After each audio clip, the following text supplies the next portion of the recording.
예, 한판승부 2부를 열었습니다. 오늘은 20대 대통령 선거 투표 용지가 인쇄되는 날입니다. 예, 그래서 이번 주 금요일부터 이제 사전 투표가 시작이 되게 되는데 현재 판세는 역대급 초박빙이라고 하죠. 게다가 단일화 문제로 또 이 각 당의 갑론을박도 계속되고 있는데요.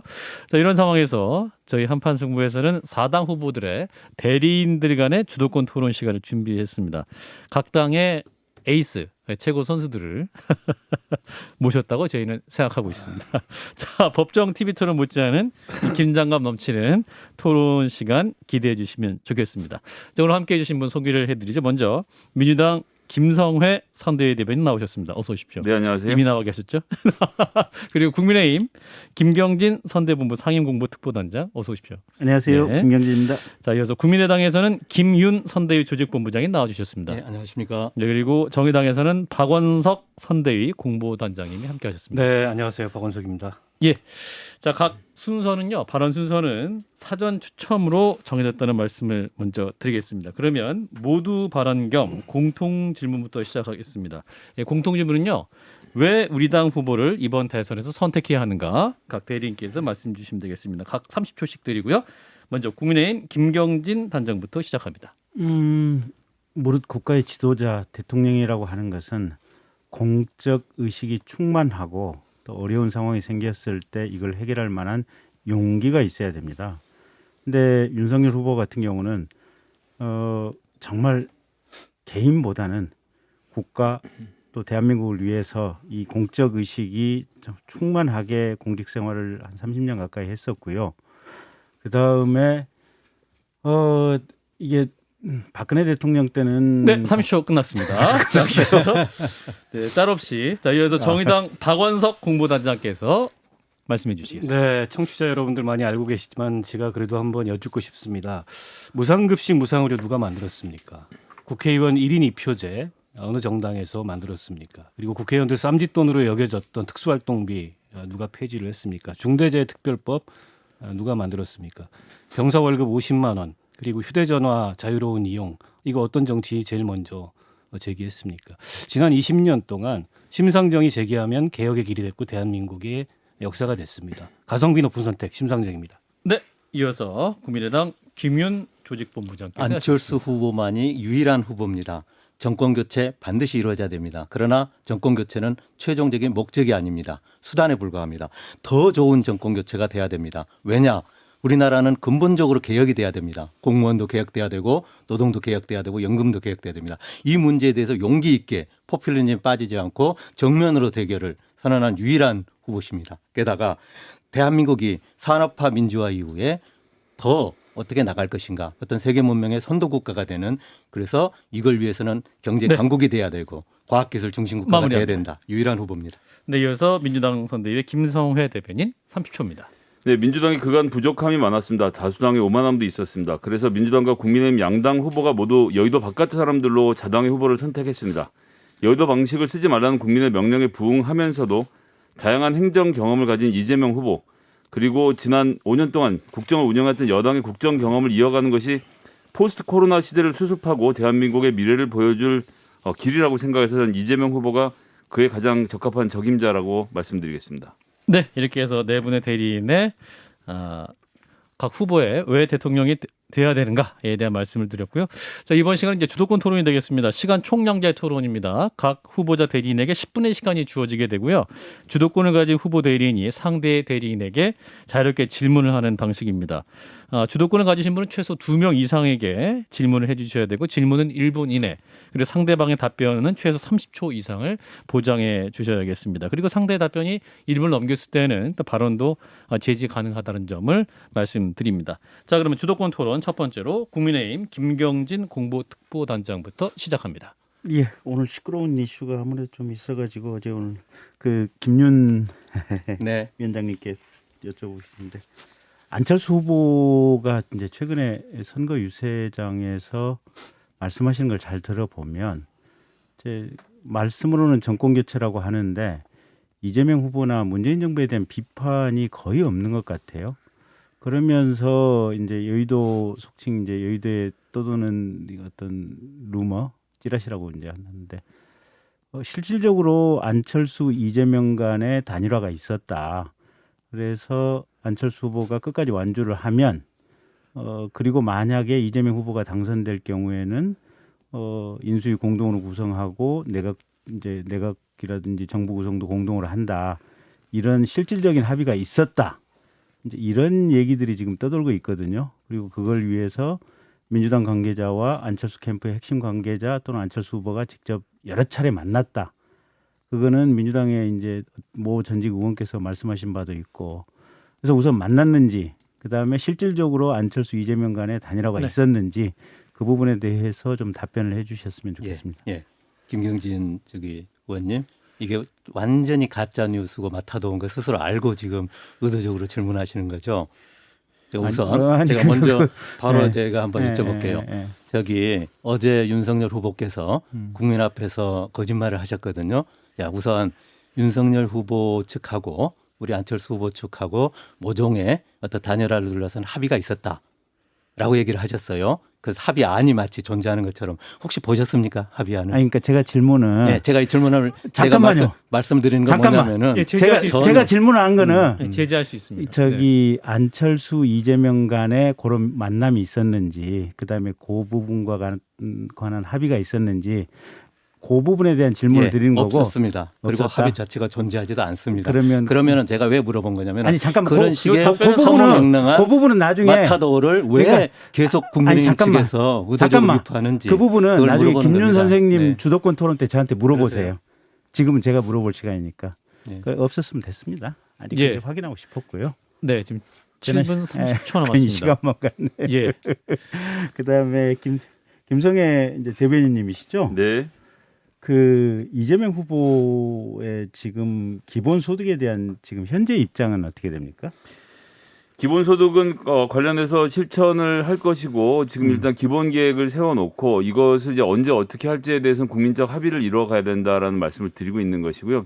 그래서 뭐 종국에는 100만 원 이렇게까지 나가겠지만 일단 시작은 그렇게 하지는 않고 당장 기본소득에 대해서 실시하지 않고 국민적 여론과 의견을 모아가는 것을 먼저 하겠다라고 말씀드리고 있습니다. 그러면 당장과 언제부터는 대략의 무슨 계획 같은 건 있으신가요? 일단 토지 보유세와 탄소세 등 저희가 반드시 걷어야 되는 세금에 대한 논의가 먼저 이루어질 것이라고 생각하고요. 그런 세금들의 재원을 얼마나 확보할 것인지 여기에 대한 논의가 국회 등지에서 있은 다음에 기본소득은 그 다음 단계로 넘어갈 수 있겠죠. 그러면 아직은 구체적인 내용, 구체성은 없다. 예, 뭐 그것 관련돼서 이제 증세 부분이기도 하고 하기 때문에 그런 것에 대해서는 국민들께 충분히 설득드리고 말씀을 들어야 될 시간이 필요하다는 것이 후보 입장입니다. 근데 이제 민주당 당내 경선할 때 이제 다른 후보님들도 이 기본소득이 현재 대한민국의 재정 구조로는 거의 불가능이다 이런 의견들이 많았거든요. 그 점에 대한 이재명 후보님의 생각은 어떠신가요? 토지 보유세 같은 경우에 지금 걷어서 기본소득으로 나눠주기 이 소득을 기본소득으로 나눠줄 경우에 전체 국민의 90% 정도가 본인이 내는 토지 세금보다 더 많은 돈을 받을 수 있도록 설계를 해서 모든 국민들이 당연히 토지 보유에 대한 세금을 내야 되는구나. 우리나라가 지금 그 OECD 선진국 대비 4분의 1, 5분의 1 수준으로 너무 낮지 않습니까? 이 세금을 정상화하는 과정에 기본소득으로 그 세금을 돌려드리는 과정이 포함되는 거죠. 그러니까 토지세나 탄소세를 걷어서 정부의 일반 재원으로 쓰이는 게 아니고 그냥 국민들에게 기본소득으로 분배하는 그런 재원으로 쓰겠다. 토지세는 그렇고요. 탄소세의 경우에는 그렇게 할 수가 없는 것이 탄소세는 기본적으로 탄소를 감축하는 데도 써야 되기 때문에 국민들인데 이 부가가치세처럼 국민들이 모두 다 부여해야 되는 세금이니까 일부는 돌려드리고 일부는 탄소를 줄이는 데 사용하겠다 이렇게 재원을 나눠서 쓸 겁니다. 알겠습니다.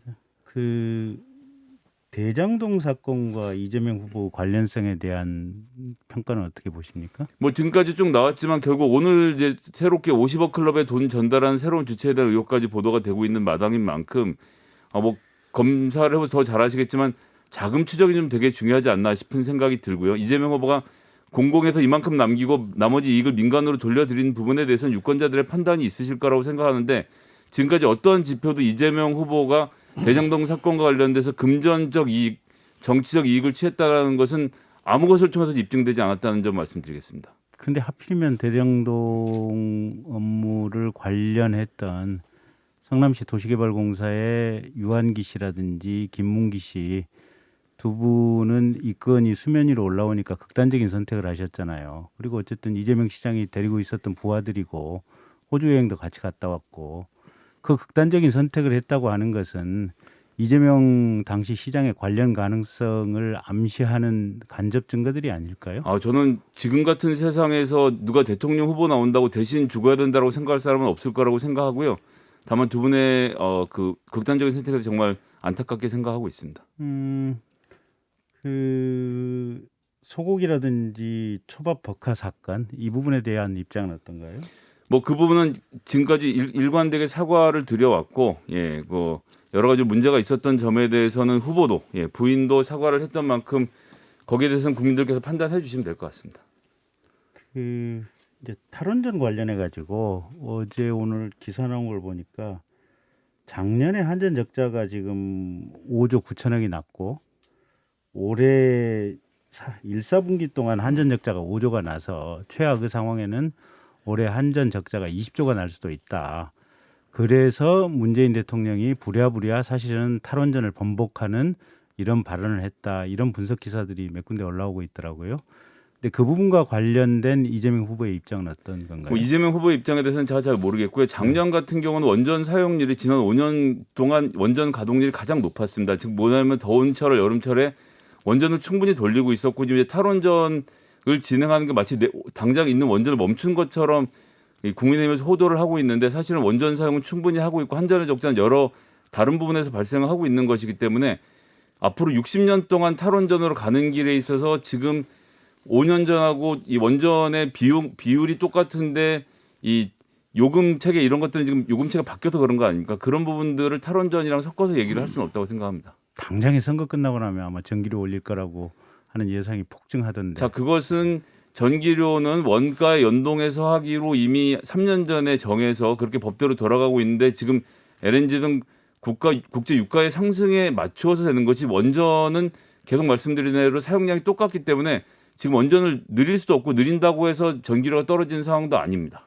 의원님 2분 남았습니다. 그래요? 단장님. 이제 우리 박원석 단장님께도 질문을 좀 드려야죠. 네, 고맙습니다. 질문 주셔서. 예, 그 심상정 후보께서 네. 이제 결국은 조국 사태 때 제대로 된 의견을 못 냈던 것이 정의당이 지금 현재 어떤 위기에 처한 원인 중에 하나가 아니냐 그런 말씀을 하신 걸로 기억을 하는데 그 부분 어떻습니까? 한번 설명을 좀 해보시죠. 그 문제에 대해서는 이미 이제 심 후보와 당이 여러 차례 국민들에게 사과를 했습니다. 그 조국 사태 이후에 있었던 비교섭 단체 대표 연설을 시작해서 이번에 이제 대선 중간에 한번 심 후보가 집권했다가 다시 선거운동에 복귀하셨는데 복귀하면서 하셨던 말씀이 지난 20년 정치 인생에서 가장 후회되는 선택이다 이런 말씀을 하셨고요. 선거제도 개혁을 위해서 불가피했던 측면 그리고 당시에 어쨌든 조국 사태로 빚어진 논란의 과정이 어떤 선택을 해도 쉽지 않은 선택이었던 건 맞습니다만 그래도 진보 정당답게 어쨌든 원칙대로 입장을 밝혔어야 하는 거 아닌가라는 게 지금 대다수 정의당원들이 생각하는 바입니다. 네, 1분 남았습니다. 그 민주당이 지금 뭐 당론으로 정치 개혁하겠다, 그 다음에 다당제를 위한 여러 가지 제도 개혁하겠다라고 이제 뭐 의원들이 당론 결의를 했었는데. 그 부분에 대한 실천 가능성, 실현 가능성에 대한 진정성 문제 어떻게 보고 계신지요? 뭐 진정성을 제가 앞서서 예단하지는 않겠습니다. 다만 이제 지나온 과정을 보면 어느 정도 평가를 할 수 있다고 보는데요. 지난 과정에서 뭐 위성정당 문제 너무도 우리가 많이 얘기를 했었고 또 재보궐 원인 제공을 하게 되면 공천을 하지 않겠다. 그것도 당원까지 어기면서 번복을 했어요. 때문에 더 이상 말은 힘이 없다. 저는 실천이 중요하다고 보고요. 어제 의총에서 그런 결정을 하신 거는 저는 뭐 좋다고 봅니다. 그런데 그러려면 단 하나라도 빨리 실천을 해야 된다. 지금 10초 지방선거, 남았습니다. 중대선거구제 같은 경우에 지방의회에서 조례를 바꾸면 당장이라도 가능합니다. 됐습니다. 네, 이렇게 해서 첫 번째 김경진 공보특보단장님의 주도권 토론을 마쳤고요. 자, 이어서 두 번째 주도권 토론을 합니다. 다음 순서는 정의당 박원석 선대위 공보단장이 시작하겠습니다. 예, 저도 뭐 새 당에 고루 질문을 드려야 될 것 같아요. 우리 김경진 의원님께서 매너 있게 시작을 하셨기 때문에 우리 저 이재명 후보 대리인인 우리 김성애 대변인한테 질문을 좀 하겠는데요. 그 이재명 후보가 그 유능한 경제 대통령을 내세우고 계세요. 대표적인 공약이 이제 1555 공약인데 수출 1조 달러, 국민소득 5만 불, 그다음에 세계 5위 경제 강국, 그리고 코스피 5천. 뭐 코스피 5천은 제쳐두죠. 대통령 후보가 그런 거 공약했다는 것 자체가 저는 좀 이해가 안 되긴 하나. 예. 근데 그러려면은 수출이 매년 9.4%씩 늘어야 됩니다. 그리고 국민 소득이 매년 7.2%씩 늘어야 됩니다. 그리고 G5가 되려면 우리 앞에 있는 인도, 프랑스, 영국 같은 경우는 우리보다 GDP가 2배예요. 다 제껴야 됩니다. 그래서 제가 혹시나 해서 자료집을 찾아봤어요. 공약 자료집. 달성 목표입니다. 이거 가능합니까? 임기 내에 달성을 목표로 하고 있는 것은 아니고요. 달성 목표라고 돼 있어요. 네, 공약 그러면 자료집에. 예. 하지만 후보 본인도 이것을 이제 그 방향을 향해서 나가야 되는 목표를 제시하고 있는 것이니까 뭐 지금 말씀하신 수치가 그런 면에서 매년 9%씩 늘어야 된다라고 하시는데 수출 같은 경우는 전년도 대비 지금 10몇 % 이상 늘었고 지금 상당히 화랑세를 타고 있는 상황이기 때문에 예, 뭐 지금 코스피 같은 경우는 그렇겠지만 수출 분야에서는 달성 가능성이 있다라고 보고요. 5만 달러 부분은 예, 임기 내 달성이 어려운 측면이 있겠죠. 수출은 약간 기저효과 측면이 있다고 보고요.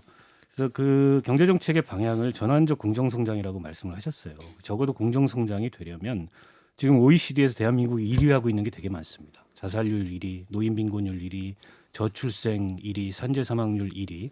이런 데 대해서 어떤 대안을 가지고서 그동안의 대한민국의 경제 체질, 성장으로만 달려왔던 결과적으로 양극화와 불평등을 심각하게 만들었던 이걸 바꾸는 계획이 있어야 되는데 예. 이재명 후보의 공약에 그런 점이 안 보여서 결국에는 낙수 경제, 과거에 이제 MB가 이제 그런 수량적 목표를 내걸었었잖아요. 그래서 네. 저희가 MB 아바타 경제를 얘기했었다는 말씀을 드리고요. 또 한 가지 좀 질문을 할게요. 300조 공약 가계부를 제출하셨어요. 매니페스토 그 협회에서 나온 거 보면. 그러면 이제 매년 60조씩 현 재정 구조에서 세입 제출이 늘어야 됩니다. 근데 저는 이 300조가 과연 제대로 계산한 건가 싶기는 해요. 왜냐하면 기본소득만 하더라도 1년에 한 50조 가까이 돈이 듭니다. 이게 월 8만 원씩 지급을 한다 그러면 그게 제대로 반영이 됐는지 모르겠는데 일단 반영됐다 치고 그러면 현재 세입세출 구조에 현재 재정 구조에서 60조씩 재원을 어떻게 마련할 겁니까? 이재명 후보는 직접적인 증세 계획이 없어요. 그 기본소득 재원도 무슨 토지 배당, 질문 마무리해 또 주시고요. 탄소 배당 이렇게 말씀을 하고 계셔서 이해가 안 되는데 그 점 좀 설명을 해주세요. 예, 기본소득 같은 경우는 토지 배상, 탄소 배당이라는 것은 사실상 세금을 내는 것이고요. 토지 보유세 같은 경우는 현재 개인의 1%가 전체 토지의 32%, 법인 같은 경우는 1%가 전체 토지의 72%를 소유하고 있는데 그것에 비해서 세금을 너무 내고 있지 않기 때문에 토지세를 OECD 수준으로 현실화시키고 거기서 재원을 마련하는 것이 하나. 탄소세 같은 경우는 지금 EU에서도 요구를 하고 있고 우리가 수출을 하려면 준비를 해야 되기 때문에 어쨌거나 탄소세를 먹여야 되는데 탄소세를 내십시오라고 했을 경우에 말이 막히는 거예요. 그래서 아까 김경진 의원님이 여쭤보셔서 같은 답을 드렸는데 그렇게 해서 전 세금이 신설되는 측면이 있습니다. 다만 언제 시작하는지에 대해서는 제가 시점을 말씀드리기 어렵고요. 1년에 60조의 예산이 든다라고 하는 부분은 경직성 예산 30조를 제외하고 나면 대략 국회에서 다룰 수 있고 정부가 고칠 수 있는 예산의 범위를 30조에서 50조 정도 보고 있기 때문에 그 부분 안에서 고쳐서 충분히 재원을 마련할 수 있는 상태라고 보고 있습니다. 아니 그래서 이제 앞으로는 탄소 배당, 토지 배당 이런 식으로 다소는 좀 기만적으로 그 얘기를 안 했으면 좋겠어요. 배당은 받는 거고 재원은 마련을 해야 되는 건데 어떻게 재원을 갖다가 배당이라고 표현하는지 이해가 안 되고 과거에 이제 박근혜 정부에서 세금 올려가지고 담배값 인상해 놓고 증세 아니다 이렇게 이제 오리발 내밀었던 적이 있거든요. 근데 예. 증세 없는 그 복지는 허구다 이런 얘기를 어느 유명한 정치인이 했지 않습니까? 그 점을 이재명 후보 좀 기억을 해줬으면 좋겠고요. 그래서 공개적으로 토지세하고 탄소세를 만들겠다라고 지금 민주당이 얘기하고 있는 아니 부분인데 이제 지난번 TV 토론에서는 다르게 설명을 했어요. 네. 이재명 후보께서 그 점은 하나 좀 짚고 그다음에 지난 TV 토론에서 그 심상정 후보의 살찐고양이법 이게 이제 최저임금을 국회의원 보수, 공공기관 임원 보수, 민간기업의 CEO 보수 연동시키자는 거잖아요. 5배, 7배, 30배로 법안 낸 지가 꽤 오래됐는데 이걸 두고서 삼성 몰락법, 시진핑 미소법 한마디로 이제 고액 첨단 인재들이 유출이 돼서 중국에 다 기술 팔아먹고 할 거다. 예. 이거를 TV 토론에서만 말씀하신 게 아니고 재벌 총수들 앞에 가서 강의도 하셨어요. 제가 묻고 싶어요. 지금 최저임금을 못 받는 노동자들이 200만 명이 넘는데 지금 민간 기업에서 최저임금 30배 받는 사람 대한민국에 1,500명 정도밖에 없거든요. 그 사람들 걱정이 더 우선이냐? 이거 묻고 싶습니다. 그래서 일하는 사람들의 기본법을 포함해서 현재 정규직, 비정규직 노동자에도 조차 포함되어 있지 못한 플랫폼 자영업자들 포함한 모든 사람들이 기본적으로 노동에서 누려야 될 권리를 누려서 최저임금을 다 맞추기 위한 민주당의 또 대책도 마련되어 있고요. 그런 가운데서 기업 활동을 하시는 분은 기업 활동을 장려할 수 있도록 하는 것을 제가 막을 수는 없다라는 것이 기본적인 생각입니다. 네, 박원석 단장님 이제 4분 남으셨고요. 예. 또 두 분 이상에게 질문하셨는데 말씀드립니다. 민주당은 이 정도 하고요. 우리 국민의힘 김경진 의원한테 좀 질문을 드리고 싶습니다. 그저께 있던 TV 토론에서 마이크 가까이 대주시고. 안보 문제 토론하다가 네. 사드 산불 그 중에 하나가 이제 한미일 군사 동맹은 하지 않는다 이 원칙이지 않습니까? 역대 모든 정부가 사실 그거에 입각해서 그걸 지켜왔어요.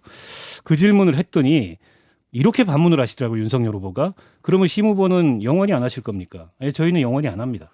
그리고 군사동맹의 성격을 잘못 이해하시는 것 같은데 군사동맹은 어느 한쪽에서 전쟁이 일어나면 자동 개입입니다. 그 말은 다시 말해서 일본 자위대가 한반도에 상륙할 수도 있다는 거죠. 물론 이제 개입이라는 게 꼭 상륙만을 의미하지는 않지만 그것도 질문을 드렸는데 뭐 유사시에 그럴 수도 있지만 그걸 전제로 하는 건 아니다. 그럴 수도 있지만의 포인트가 있어요. 그리고 나서 여러 국민의힘 이 논객들이 나와서 해명을 하는데 마치 한미일 군사동맹은 외교 현실이 필요하면 해도 되는 것처럼 말씀을 하시더라고요. 그래서 정확한 입장이 뭡니까? 한미일 군사동맹을 질문만 하겠다는 해주세요. 건지 할 수도 있다는 건지 그러면 유사시에 한반도에 일본이 군사적으로 개입하는 것도 허용하겠다는 건지 질문을 드리고 싶어요. 김경진 단장. 윤석열 후보라고 해서 일제가 한반도 강점에 대한 비판적인 의식을 안 가지고 있을 것이다. 이렇게 전제를 하시는 부분은 아닌 것 같고요. 그렇다고 해서 또 윤석열 후보가 북한이나 중국 또 러시아의 어떤 군사적인 위협 가능성에 대해서 또 분명히 인식을 하고 있는 거고요. 그래서 이거는 여러 가지 앞으로 장기적인 상황에 따라서 다양한 변화 가능성이 있으니 이걸 절대적으로 이다 아니다 이렇게 딱 뭐 지금 이 토론하는 상황에서 못 박을 것은 아니다. 이 정도로 후보의 말씀을 이해해 주시면 될 것 같아요. 아니 그러니까 그 말씀을 액면 그대로 이해해도 네. 한미일 군사동맹을 할 수도 있다. 경우에 따라서는 이렇게 말씀을 하시는 것 같아요. 물론 한미 간에는 군사동맹이 있고 미일 간의 군사동맹이 있는데 한미일 군사동맹은 차원이 전혀 다른 문제고 비단 그게 우리가 과거 역사에 대한 감정의 차원의 문제가 아니고 동아시아에서 전략적 균형에 관한 문제거든요. 자 그러면 대중외교는 어떻게 할 겁니까? 그런 차원에서 묻는 건데 할 수도 있다는 가능성을 자꾸 열어놓으니까 계속 질문을 하게 되는 거예요. 그러니까 군사적으로 어떻게 보면 이런 긴장이나 위기가 어느 방면에서 어떻게 올지 모르니 과거의 역사를 가지고 본다면 일본이 특히 한반도를 강점했던 그 경험을 가지고 본다면 당연히 일본을 내쳐야 되고 일본에 대해서 우리 엄정한 어떤 기상을 보여야 되지만 그렇다고 해서 지도자가 그런 여러 가지 가능성까지 염두에 안 두고 있다. 그것도 이상한 거 아닐까요? 네, 뭐 국민들이 그대로 이해하시면 될 것 박원석 같고 단장 1분 40초 남았습니다. 하나만 더 짧게 여쭤볼게요. 그 오늘 보니까 성인지 예산 네. 이거 30조인데 줄여가지고 북핵 막을 수 있다. 근데 아시다시피 성인지 예산은 성인지 사업이 따로 정해져 있는 게 아니고 성평등에 기여하는 예산을 지정하는 거거든요. 네. 한 34조 정도 됩니다. 여러 가지로 지금 윤석열 후보가 그 여성을 좀 공격하는 여성혐오에 기반한 그런 말씀들을 많이 해오셨는데 이것도 그 일환이 아닌가 싶은데 이렇게 여성을 공격하고 여성 혐오를 부추겨서 갈등을 부추기는 이런 방식 옳습니까? 글쎄요. 그건 조금 잘못된 전제가 돼 있는 것 같고요. 지난번에 이명수 기자하고 김건희 씨하고 통화한 것 봐도 아마 윤석열 후보가 김건희 씨한테 꼼짝 못하는 것 같던데 어쨌든 이게 여성에 대한 갈등을 우리 후보가 일으킨다라고 하는 전제도 잘못돼 있는 것 같고요. 예산에 대한 통제는 기본적으로 국회에서 최종적으로 의결을 하는 부분이기 때문에 그건 국회에서 적절한 통제를 하면 되겠죠. 네, 45초 남았습니다. 예, 국민의힘 안철수 후보께는 그거 하나만 여쭤볼게요. 국민의당입니다. 국민의당. 네. 초격차 기술 굉장히 강조하시는데 네. 저도 좋다고 생각합니다. 그러면 대한민국의 초격차 불평등을 해소할 방법은 뭡니까?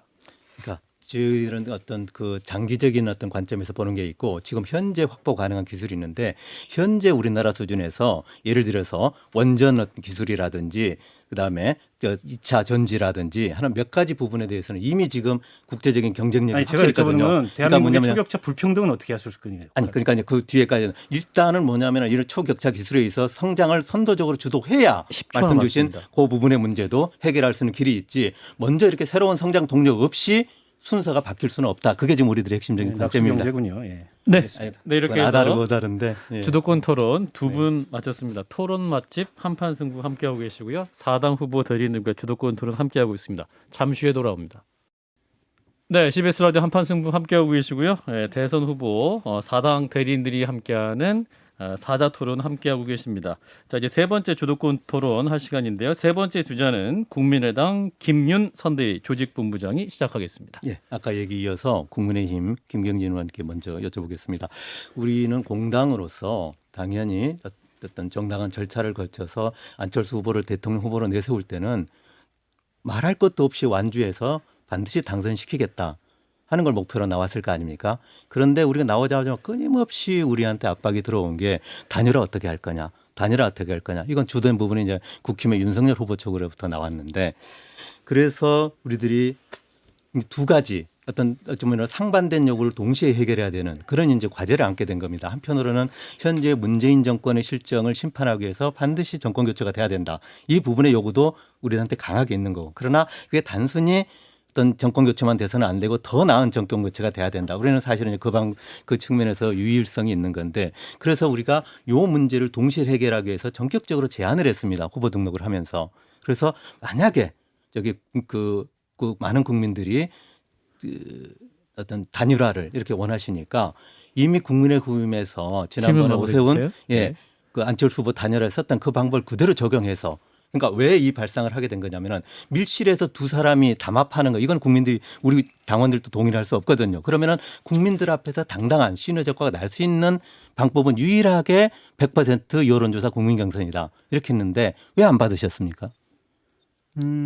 일단 한 두세 가지가 있는데요. 첫째는 이제 사자 기준으로 해서 이제 그 여론조사 지표 지지율을 보면 안철수 후보님 대체로 5에서 한 15% 사이의 지지율이 나오거든요. 근데 우리 후보님 같은 경우는 한 25에서 한 40까지 지지율 차이가 나오니까 좀 많으면 뭐 심지어 한 9배, 그다음에 적어도 한 4배 이상 차이는 나기 때문에 여론조사에 의한 단일화를 하는 것이 부적절하다 이렇게 판단을 했고요. 또 이제 어제 우리 후보께서 설명을 하면서 아마 이 협상일지라고 하는 것을 한 4장 정리해 가지고, 예, 저도 봤습니다. 예, 네. 근데 여기 첫 번째를 보면 안 후보께서 이 제의하기 전에 최진석 상임선대위원장께서 아마 윤 후보께 직접 전화를 하셨던 것 같아요. 예, 제가 예, 잠깐 그래서- 그 부분을 끊겠습니다. 잠깐. 예, 먼저 그러니까 주시고. 직접 전화하게 된 계기는 제가 이렇게 들어봤더니 윤석열 후보 측에서 윤석열 후보를 매우 잘 안다고 하는 분이 자기가 어떤 보증을 할 테니까 한번 우리 상임선대위원장이시니까 한번 얘기를 좀 해봤으면 좋겠다. 그래서 매우 편안한 그런 정도 어떤 분위기였지, 그게 일정하게 예를 들면 단일화 이런 어떤 협상 프로세스와 관련해 가지고 정당한 어떤 위임을 받았다거나 했던 그런 절차는 전혀 아니었음이 확인됐습니다. 그러니까 그거 뭐냐면 먼저 이쪽에서 전화를 걸었다기보다는 그쪽의 요청에 대해서 그건 뭐 그렇지 않습니까? 정치라고 하는 게 편하게 얼마든지 그 의견을 주고받을 수 있는 그런 정도 차원에서 얘기를 한 거지,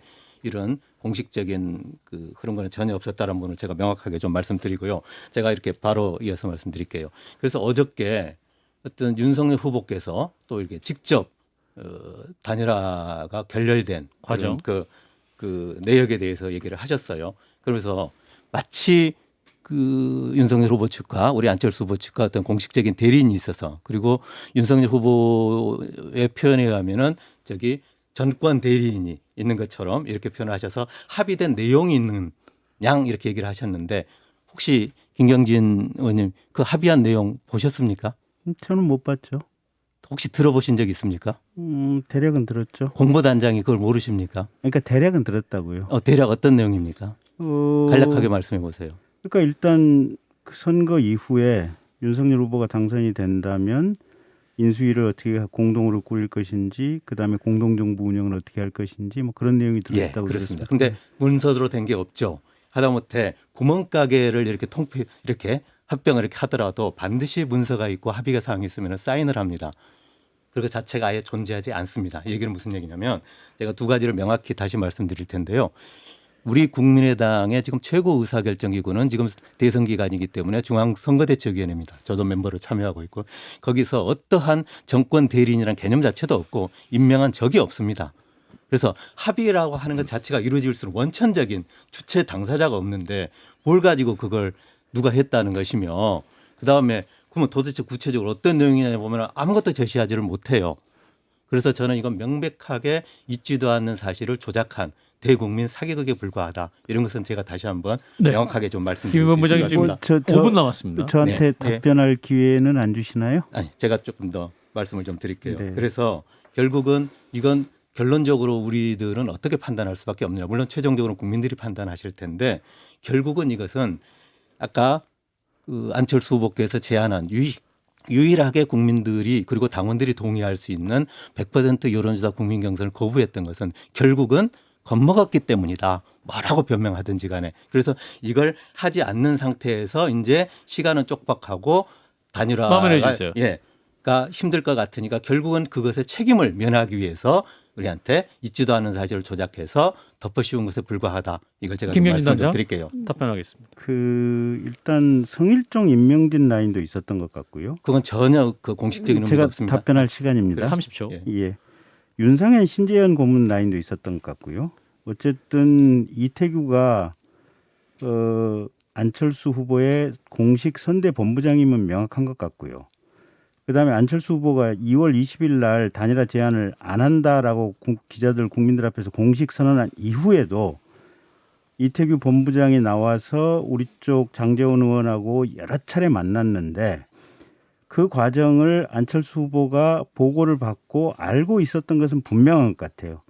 그러면 본인은 이미 여론조사 방식 이외에 단일화는 없다고 그래놓고 이태규 본부장은 인수위 구성이나 연립정부 구성에 대해서 합의를 하고 얘기를 나누고 이거를 안철수 후보가 보고를 받았을 터인데 그러면 기존의 안철수 후보의 입장과 다른 얘기를 본부장이 하고 있는 것을 예, 충분했대요. 후보가 제지를 안 하고 김경진 그대로 의원님. 보고를 예. 받았다. 네, 라고 제지는- 하는 과정 프로세스 제가 이렇게, 자체가 정리하겠습니다. 결국은 이 그것은, 모든 것이 예, 마무리 주세요. 사실은 그 안철수 후보 측에서 단일화를 하려고 공식적인 대리인을 보낸 것이 아닌가 이렇게 네. 추정할 수밖에 한마디로 없는 해가지고 후보자. 터무니없는 그런 하나의 일방적 주장에 불과하다. 3분 남으셨고요. 이렇게 좀 말씀드릴 한 수 분의 있을 것 같은데 대리인에게 더 그래도 질문하셔도 우리 됩니다. 김성애 네. 의원님께 한번 여쭤보겠습니다. 타이밍이 문제인데요. 어저께 왜 급작스럽게 의원총회를 열어가지고 어떤 결의문을 채택하셨어요? 뭐 때문에 그러셨어요? 그 순서대로 보면요. 선거 짧게 개시일에 좀 얘기해 명동에서 주십시오. 예. 했고 후보가 얘기하고 그 당대표인 송영길 대표가 이야기했는데 너희들 진정성이 없지 않느냐라고 해서 의원들이 다 모여서 우리 진정성 있습니다라고 국민들 앞에서 선언한 거죠. 예, 그렇다면은 예를 들어서 어떠한 그러한 그 프로그램이 대선 전에 일단 후보들 간에 합의가 되든 안 되든 상관없이 누가 또 그 대통령에 당선되든 상관없이 그건 추진하실 거죠. 물론 이제 당 대표도 그렇게 공언했고 이렇게 예. 방향을 정해놓고 대선 끝나고 나서 예. 추진하지 않으면 24년에 어떻게 민주당이 국민의 선택을 받겠습니까? 왜 이렇게 물어볼 수밖에 없냐면 또 많은 국민들이 의혹을 갖고 있는 게 한 번도 그동안에 그 약속을 지킨 적이 없거든요. 그래서 제일 중요한 게 지금 더불어민주당은 철저하게 국민들로부터 적어도 그런 정치 개혁과 관련된 제반 어떤 입법이라든지 프로그램에 관련해 가지고는 신뢰가 완전히 바닥에 떨어져 있다. 이 부분을 상당히 엄중하게 생각하셔야 될 거고 그래서 네. 자꾸 후보들한테 묻지 말고 그 이미 180석도 가진 어떤 거대 정당 아닙니까? 만약에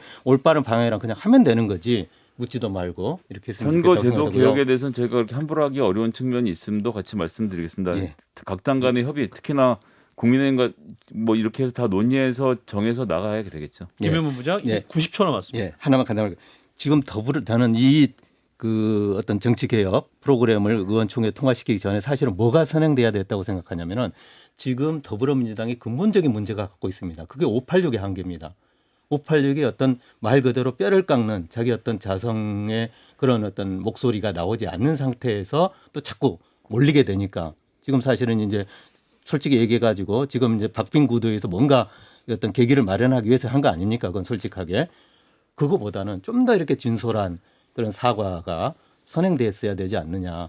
그랬을 때 제가 볼 때는 조금이라도 진정성을 가질 수 있지 않았을까 이런 문제 제기를 합니다. 네, 진정성이 느껴질 때까지 더 사과해야 된다고 저도 동의합니다. 예. 자, 45초 남았습니다. 예, 저기 우리 박원순, 네, 네. 예, 박원, 고맙습니다. 박원석 아니 단장님. 박원순 단장님께 한번 여쭤보겠습니다.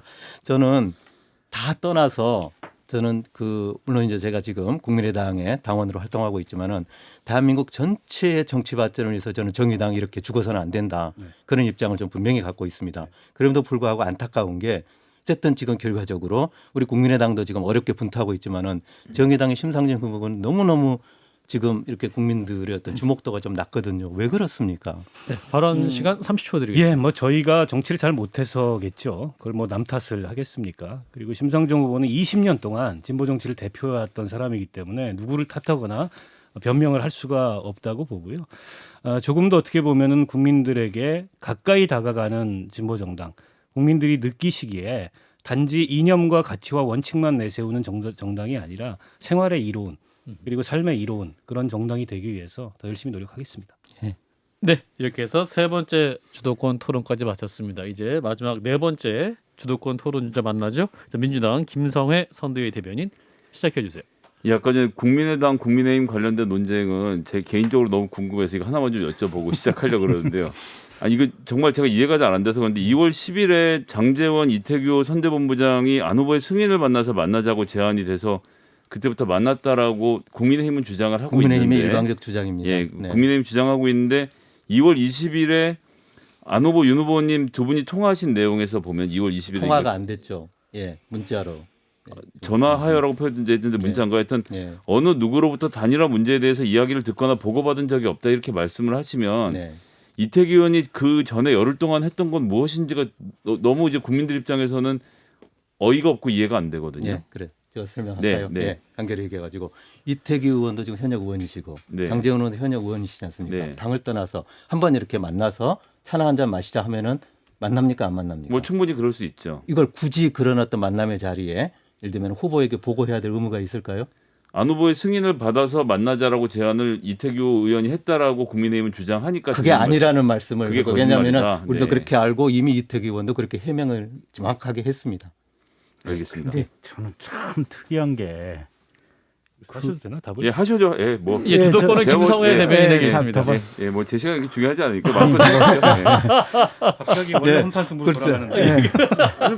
뭐 합당을 하자 또는 뭐 후보 단일을 하자 이 중차대한 얘기를 물론 뭐 커피 한 잔 나누면서 현역 의원 대 현역 의원끼리 얘기를 할 수도 있겠는데 예. 그쯤 되면 이태규 씨는 지금 선대 본부장이잖아요. 후보한테 얘기해야 맞지 않나? 그걸 그냥 커피 한 잔 마셨으니까 그냥 내 머릿속에만 두게 글쎄. 네, 진실 게임에 미궁을 빠져드린 뭐 이제 그 얘기는 그만큼만 하고요. 정의당 박원석 단장님께 네. 첫 질문은 지금 심상정 후보가 비례대표를 100석으로 늘리겠다고 하셨어요. 예. 근데 제가 이제 이런 공약들을 보고 있으면 한편으로 좀 답답한 게, 그러니까 지금 현재 250석이 넘는 지역구를 200개로 줄일 수 있다라고 생각하시는 겁니까? 일단 그렇게 그것만 좀 간단하게 답변을. 우리가 기억해야 될 게 이게 예. 선관위의 20대 총선 앞두고 권고안이었습니다. 200대 100으로 이 비례성을 지키라는 게. 근데 그래서 이제 지역구를 갖고 있는 의원들을 가지고 아니 있는 그래서 정의당이 예. 냈던 안은 이거 현실적으로 어렵다 지금 말씀하셨듯이 네. 왜냐하면 기득권이 있기 때문에 그러면 예. 의석을 늘리자라고 했던 겁니다. 음. 그러니까 대한민국 그 국민들이 국회 의석 늘리는 걸 별로 좋아하지 않으세요. 그렇죠. 그래서 저희가 보관을 동시에 만들었어요. 국회의원들 여러 가지 불필요한 특권 보수부터 비롯해서 이거 다 내려놓고 다만 국민들 뜻을 더 잘 대변해서 촘촘하게 정치하기 위해서 의석수 늘리는데 합의하면 지금 있는 의원들의 기득권을 거스르지 않고 비례대표 제대로 할 수 있지 않느냐. 근데 이거 전부 거대 기득권 정당들이 안 받은 거 아닙니까? 몇 석으로 늘리면 되겠다라고 정의당에서 추산하고 계신 안이 있습니까? 그걸 딱히 정해놨지는 않았고요. 그건 뭐 얼마든지 좋습니다. 50석을 늘려도 좋고 100석을 늘려도 좋고. 근데 이제 국제 비교를 하면 우리가 이제 국민들 그 뭐 인구 10만 명당 의원 수가 굉장히 작거든요. 적죠. 그걸 감안했을 때 일정한 숫자에서 그거야말로 이제 국회에서 토론을 해가지고 합의해야 될 문제죠. 그리고 하나 더 여쭤보면요. 2040년까지 탈핵을 달성하겠다라고 목표를 세우고 계시더라고요. 네. 그럼 지금 이제 앞으로 18년 남았는데 탈핵이라고 하면 2040년엔 원자원이 안 돌아가는 것을 전제로 한 말씀이라고 제가 이해를 해도 맞는 건지. 맞습니다. 그 전까지는 뭐 에너지 믹스 차원에서 원전 가동이 불가피하고요. 왜냐하면 재생에너지의 전력 비중이 그렇게 빠른 시일 내에 올라오기가 어렵습니다. 지금 기술 발전이 굉장히 많이 일어나고 발전 효율이 높아지고 단가도 떨어지고는 있지만 뭐 2040년 전까지는 불가능하고 근데 이제 세계적인 추세를 좀 봐야 될 것 같아요. 뭐 독일을 비롯해서 여러 나라들이 탈원전 대열에 동참을 하고 있고 원전이라는 게 논란이 있는데 정말 싸고 안전한 에너지인가에 대해서 저희는 전혀 다른 생각을 갖고 있고요. 말 나온 김에 이 정부에서 2080년까지 탈원전 말씀을 하셨는데 사실 그건 좀 탈원전이라고 보기가 어렵고 그조차도 지금 약간 좀 불투명해지고 있어요. 대통령께서 앞으로 60년 동안은 풀가동해야 된다. 그럼 그때가 시작하겠다는 말씀인데 그 말씀은 애초에 얘기하셨던 구상하고 좀 다른 거 아닌가? 이런 생각이 60년을 듭니다. 풀가동하는 것은 아니고 이제 기존에 짓던 원전을 마무리 짓고 이제 점차 비중을 줄여 가나가면서 재생에너지라는 게 당장 잘 될지 안 될지에 대한 기술적 결정이 안 났는데 2040년까지는 굉장히 시간이 짧은데 너무 선언적인 말씀이 아닌가 해서 좀 지적을 하고 싶었고요. 그래서 국민의당에게도 좀 여쭤보면 그럼 과학기술로 뭐 5대 경제 강국 만든다라고 말씀을 네. 하시는데 제가 안철수 의원님도 그 말씀만 많이 들었는데 뭐 구체적으로 기술이 없고 그냥 5개를 키우면 되지 않느냐 좀 이렇게 좀 추상적이라는 비판들이 많이 있거든요. 아닙니다. 아니면은 구체적으로 조사를 해가지고, 그러니까 아시지만 원래 초격차 기술이라는 핵심 개념은 삼성전자의 성공 스토리 에서 나오는 핵심 개념입니다. 5가지 중에 몇 개 예만 좀 들어주시면. 아까 그 2차 예. 배터리라든지 네. 아까 그 원자력 발전에서 그 소형 모듈러 기술이라든지 네. 하는 부분, 그리고 또 한국의 지금 어떤 한류 현상이 나타나듯이 문화적 컨텐츠 자체도 상당한 지금 압도적인 국제적인 경쟁력을 갖고 있거든요. 이런까지 이렇게 포함한 그런 이제 꼭 기계적으로 5개라기보다는 근데 그건 이제 과학자도 할 수 있는 건데 정치가 개입할 여지는 어디에 있나요? 아니죠. 그게 이제 뭐냐면은 결국은 이제 국가 경영 핵심이라고 하는 제한된 어떤 인력과 재원을 어디에 전략적으로 집중할 것인가, 그 문제 아니겠습니까? 그랬을 때 예를 들면은 행정부처에 어떤 과학기술 부총리를 두는 것부터 시작해 가지고 요 우리가 압도적으로 경쟁력이 높은 부분을 집중 지원함으로 해 가지고 전체 다른 어떤 부분들도 끌어올릴 수 있는 동력을 확보할 수 있다. 이게 좀 핵심 개념이고, 제가 이렇게 좀 상당히 디테일하게 우리는 설계도를 사실은 갖고 있습니다. 근데 이것은 이제 현재 수준에서 앞서가기 위한 어떤 전략인 거고, 이게 중장기적으로 펼쳐지려면 이제 가장 핵심이 교육 계획이 반드시 따라야 됩니다. 그래서 이제 우리가 사실은 이런 어떤 그 초격차 기술을 통한 어떤 과학기술 중심가로 진입하면서 20년, 30년 먹거리 후까지 준비하려면은 철저한 교육 패러다임의 근본적인 전환이 있어야 된다. 이게 사실 우리의 네. 기본 핵심입니다. 더 나은 그다음에 이제 대한민국을 나가기 위한. 하나더는 연금 개혁에 대해서 말씀 계속 하고 계시는데요. 2050년에 60년에 고갈된다라고 하셨었나요? 예. 35년 후의 일 아닙니까? 예. 근데 생각해 보면은 지금으로부터 35년 전에 국민연금이 만들어졌거든요.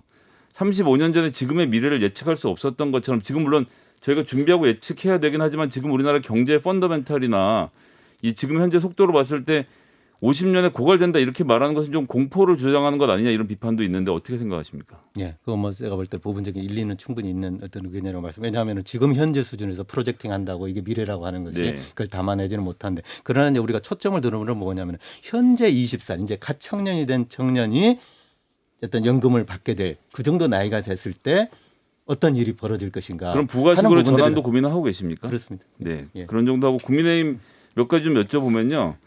지금 윤핵관 논란이 그치지 않다가 이제 권성동 의원이 윤핵관 선언을 하시더니 장제원 의원은 지금까지 뭐 아무것도 안 하는 것처럼 하시다가 결국은 심지어 이준석 당대표가 하고 이태규 의원과 하고 있던 단일화 협상을 그것을 당대표도 밀어내고 한 사람을 윤핵관, 이건 좀 국민들에게 충격적으로 받아들여지는데 뭐 해명을 좀 부탁드리겠습니다. 일단 아까 말씀드린 대로 지금 성일종 임명진 라인도 있었고 이철규 윤상현 때 신재영 중요한 결정은 라인도 있었고 중요한 전혀 결정 30초 보장해 주시죠. 공식 네. 기구가 아닙니다. 그 거듭 밝히지만. 일단 네. 장제원 의원 같은 경우는 본인의 아마 동서가 카이스트에 있었고 그분이 안철수 후보하고 친분이 있어서 그래서 픽업이 됐다라는 설명인 것 같아요. 예, 뭐 별로 믿을 분이 계실 것 같지는 않은데 예. 주식 양도세 폐지에 대한 입장도 내놓으셨던데 네. 제가 알기로는 금융투자소득세로 일원화해서 양도세가 폐지되지 않는 것이 국민의힘의 정책인 것 같기도 한데 공약집 찾아보니까 안 나오더라고요. 이거 좀 정리가 됐습니까? 저도 사실은 경제 공약에 대해서는 뭐 세밀하게 알고 있지는 않은데 대강 이제 후보의 생각은 이런 것 같아요.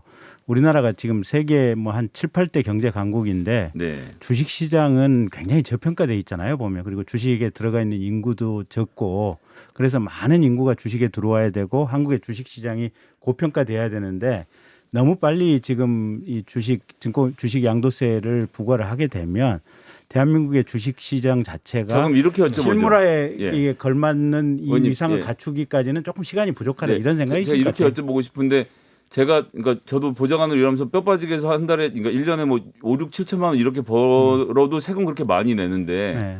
주식으로 1년에 1억을 버는 사람이 세금을 안 내는 게 과연 주식시장 활성화랑 무슨 상관이 있을까요? 근데 거꾸로 보면 우리 시장의 주식이 저평가되기 때문에 이 저평가된 상태에서 외국의 자본들이 와서 싼 값에 주식을 많이 지금 취득을 해버리게 되면 이게 우리나라의 국부가 근본적으로 지금 외국으로 유출될 네. 구조적인 위험성이 있기 때문에 그 전에는 대한민국의 주식시장 전체의 파이를 키우는 게 더 중요하다. 이게 아마 후보의 생각인 것 같아요. 지난번 토론 때 핵공유 음. 말씀을 하시면서 그런 얘기 한 적 없다고 했는데 지난 11월에 본인 공약 발표를 하셨더라고. 핵공유 하겠다고. 어떤 쪽이 진실입니까? 그러니까 이제 30초 마무리하겠습니다. 미군이 가지고 있는 핵이라든지 여러 가지 어떤 이 전략적인 자원들을 함께 기동 훈련이라든지 이런 것들을 통해서 쓸 수 있는 이런 구조를 만들어 나가겠다. 그런 말을 한 적이 없다고 토론에서 말씀하신 부분 지적하는 거거든요. 큰 틀의 맥락을 봐주시길 바라겠습니다. 네, 20초 남았습니다. 네, 거기까지 하겠습니다. 뭐 답변을 들을 수 없을 것 같아요. 알겠습니다. 네, 이렇게 해서 한판 승부 주체 대선 후보 대리인 토론, 주도권 토론, 네 번 모두 다 했습니다. 이제 각 후보 대리인들이 마무리 발언을 하실 시간인데요. 자, 왜 이번 대선 왜 나의 후보가 대통령이 되어야 하는지 40초씩 말씀해 주시는데요. 이번에는 민주당 김성회 선대위 대변인부터 말씀해 주시겠습니다. 예, 지금 나와 있는 4명의 후보 중에 가장 경험이 많고 준비가 많이 되어 있고 또 이게 국회의원 그러니까 이 대통령이라는 것은 국회와 함께 움직여야 하는데 지금 현재 있어서 여당인 민주당의 뒷받침과 함께 포스트 코로나를 이겨낼 수 있는 후보는 이재명 후보라고 생각합니다.